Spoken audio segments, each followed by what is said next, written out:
નમસ્કાર મિત્રો, આપ જોઈ રહ્યા છો 4K ગુજરાતી। તો જોઈ લઈએ દેશ દુનિયાના તાજા મોટા સમાચાર, એ પણ સૌથી પહેલા।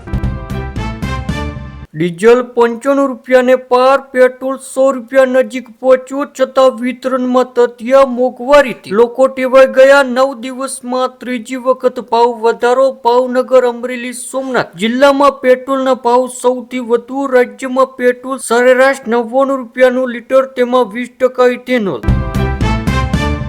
વડોદરામાં 15 દિવસમાં 15 કિલો ગાંજો મળ્યો। બસ ડેપો પરથી 4 કિલો ગાંજા સાથે ઝારખંડનો પેડલર પકડાયો। ગુજરાતમાં રાજ્યસભાના સાંસદો કંજૂસ, 208 કરોડની ગ્રાન્ટ મળી પણ 52 કરોડ જ ખર્ચ્યા। ત્યારબાદ મિત્રો, ડીઝલની અછતથી મીઠાના ઉદ્યોગને મોટો ફટકો। 1.5 લાખ લોકોની રોજીરોટી પર લટકતી તલવાર। અમદાવાદ એરપોર્ટ રોડ પર બિયર પીને જાહેરમાં રીલ બનાવી વિડીયો વાયરલ થતા પોલીસે યુવકને ઝડપ્યો। આગામી 1 વર્ષમાં મોદી સરકાર પડી જશે, કોંગ્રેસની બેઠકમાં રાહુલ ગાંધીનો મોટો દાવો। રાજકોટ જિલ્લામાં કાળઝાળ ઉનાળાની આકરી ગરમીથી 927 પશુઓ બીમાર, જ્યારે તાવ, ઝાડા, અપચો, આફરા જેવા કેસમાં ઉછાળો। ગાય, ભેંસ, ઘેટા, બકરાને વધુ અસર। ગરમી બીમારી સાથે ખોરાક ઘટતા દૂધ ઉત્પાદનમાં 30% સુધીનું ગાબડું બોલાયું। ત્યારબાદ મિત્રો, રાજકોટ કાર અને જીપ વચ્ચે ગૌખાર અકસ્માત, 2 સગા પિતરાઈ ભાઈઓના કરુણ મોત, 3ને ઈજા પહોંચી। છોટાઉદેપુરની તાલુકા પંચાયતની ચૂંટણીમાં નવો વિવાદ, જીત બાદ વિજય સર્કસમાં બંદૂક સાથે દેખાયા ભાજપ નેતા। અમદાવાદમાં બ્રાન્ડેડ કંપનીઓના નામે નકલી સામાન વેચવાનું રેકેટ ઝડપાયું, 3 શખ્સોની ધરપકડ કરવામાં આવી। કોકરોચ જનતા પાર્ટીનો મામલો સુપ્રીમ કોર્ટે પહોંચ્યો, કોર્ટની ટિપ્પણીઓના દુરુપયોગ કરવા બદલ PIL દાખલ, CBI તપાસની પણ માંગ। ત્યારબાદ મિત્રો, વિમાનો બનાવવાથી લઈને ડિલિવરી સુધીનો સમય ઘટાડવો જ પડશે, તેજસના વિલંબ વચ્ચે વાયુસેના પ્રમુખનું મહત્વનું નિવેદન। રાહુલ ગાંધીનો રણકાર, 22 લાખ વિદ્યાર્થીઓના ભવિષ્યનો સવાલ, 1 વર્ષમાં પડી જશે NDA સરકાર। તમિલનાડુમાં મહાભારત, DMKનો રાહુલ ગાંધી પર પ્રહાર, કયો કોંગ્રેસના કારણે જ ભાજપનો ઉદય થયો, જનતા પાઠ ભણાવશે। અમદાવાદમાં RBIના 8.70 કરોડની ચોરીનો કેસમાં ભંગારના બહાને કેસની હેરાફેરી કરતા બેક્રમી સાગીરીતોના CCTV મળ્યા। કર્ણાટકમાં ભયાનક હોનારત, નદીમાં ચીપલા વીણવા ગયેલી 7 મહિલાઓ સહિત 8ના મોત।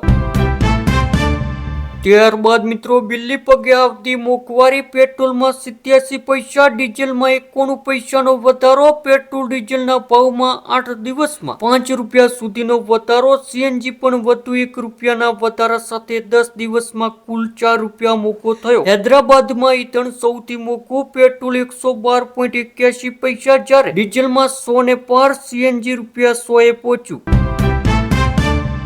સોશિયલ મીડિયા પર અત્યારે કોકરોચ જનતા પાર્ટી ખૂબ જ ચર્ચામાં છે। ભારતીય યુવાનોને પાકિસ્તાની કેમ કહે છે? મંત્રીઓ કોકરોચ જનતા પાર્ટીના ભાજપ નેતા રિજિજુ પર પ્રહાર।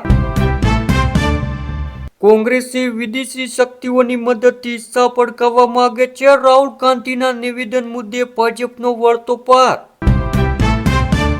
બિહારના ગાઝી જિલ્લામાં એક મોટી ઘટના સામે આવી, કેન્દ્ર મંત્રી જીતન રામ માંઝી પર હુમલો, મંચ પર ભાષણ આપતી વખતે પથ્થરમારો, 2ની અટકાયત।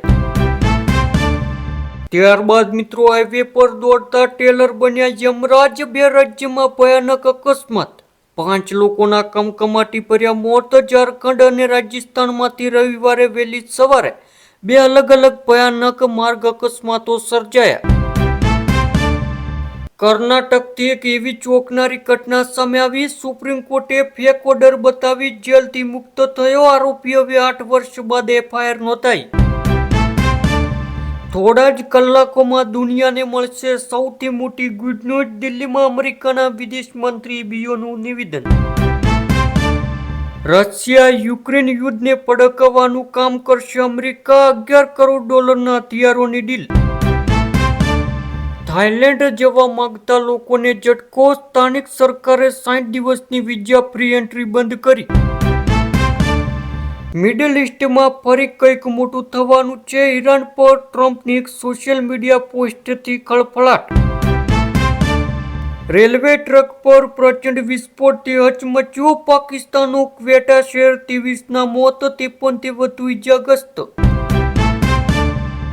અમદાવાદ નજીક ગાંધીનગરની હદને અડીને આવેલા સાતેજની કેમિકલ ફેક્ટરીમાં લાગેલી ભીષણ આગમાં એક વ્યક્તિનું મોત, 80 કરોડનું નુકસાન. ઇન્સ્ટાગ્રામ પર ખાકીનો વટ અને અસલી જીતમાં જેલ. સુરેન્દ્રનગરમાં નકલી ડીવાયએસપી સોહિલ ખાન પઠાણ ઝડપાયો. ભાવનગરમાં ગોઝારી ઘટના. તળાજાના સરતાન પર દરિયામાં એક જ પરિવારના 3 બાળકો ડૂબ્યા, 2ના મોત. ચીનમાં કોલસાની ખાણમાં ભયાનક બ્લાસ્ટ, 82 શ્રમિકોના મોત, 9 ગુમ. જિનપિંગના તપાસના આદેશ. રાજ્યમાં ડીઝલની અછત મુદ્દે કેન્દ્ર સરકાર પર નિશાન સાધ્યું. નિઃશુલ્ક બસ સુવિધાનો લાભ આપવા માંગ. વડોદરા એરપોર્ટ પરથી અરવિંદ કેજરીવાલનું આગમન. 2050 સુધીમાં ભારતની વસ્તી 166 કરોડને પાર. રિપોર્ટ અનુસાર વર્ષ 2050 સુધી હિન્દુ વસ્તીની સાથે સાથે મુસ્લિમોની આબાદી પણ વધી જશે. આપ છોડતા જ રાઘવ ચડ્ડાને ભાજપે આપ્યું ઇનામ. રાજ્યસભામાં મળી ખાસ જવાબદારી.